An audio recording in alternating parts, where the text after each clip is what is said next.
नमस्कार। आप सुन रहे हैं द बॉलीवुड रेडियो और मैं हूं आपके साथ अनूप आकाश वर्मा।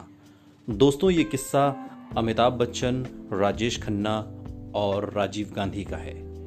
एक दौर था जब गांधी और बच्चन परिवार के बीच गहरा रिश्ता होता था। यह रिश्ता जवाहरलाल नेहरू के समय से शुरू हुआ था, जब हरिवंश राय बच्चन की पत्नी तेजी बच्चन और इंदिरा गांधी के बीच गहरी दोस्ती हुआ करती थी।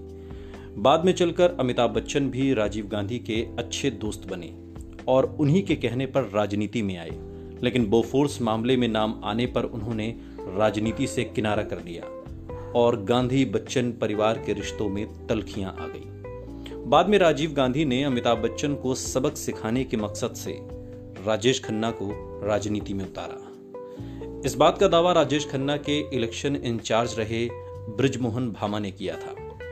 वरिष्ठ पत्रकार पंकज वोहरा ने एक इंटरव्यू में बताया था कि राजेश खन्ना 1991 में नई दिल्ली से एल.के. आडवाणी के खिलाफ चुनाव लड़ रहे थे। उस वक्त राजेश खन्ना के जो इलेक्शन इंचार्ज थे बृजमोहन भामा, उनका ये कहना था कि राजीव गांधी ने राजेश खन्ना को इसलिए चुना था नई दिल्ली से चुनाव लड़ाने के लिए क्योंकि वो अमिताभ बच्चन से बहुत नाराज थे और अमिताभ बच्चन को सबक सिखाना चाहते थे।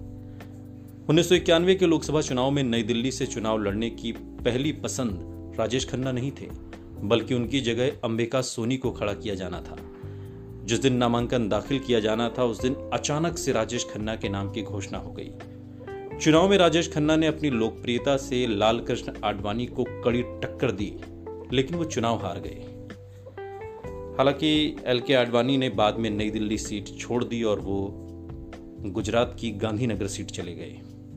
नई दिल्ली सीट पर उपचुनाव में राजेश खन्ना को खड़ा करने के पक्ष में कांग्रेस के कुछ नेता नहीं थे।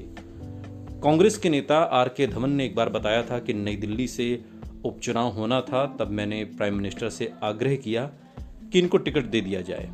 दिल्ली प्रदेश कांग्रेस के बहुत से नेतागण उस सीट को राजेश खन्ना को देने के पक्ष में नहीं थे। धवन ने आगे बताया था कि जब एक मीटिंग हो रही थी तब पीएम ने सबके सामने कहा था कि इनको टिकट दी जाए, अब इनके इलेक्शन इंचार्ज तुम ही होगे और तुम्हें ये सीट जीतनी होगी।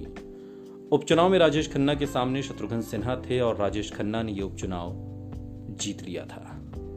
सुनते रहिए द बॉलीवुड रेडियो, सुनता है सारा इंडिया।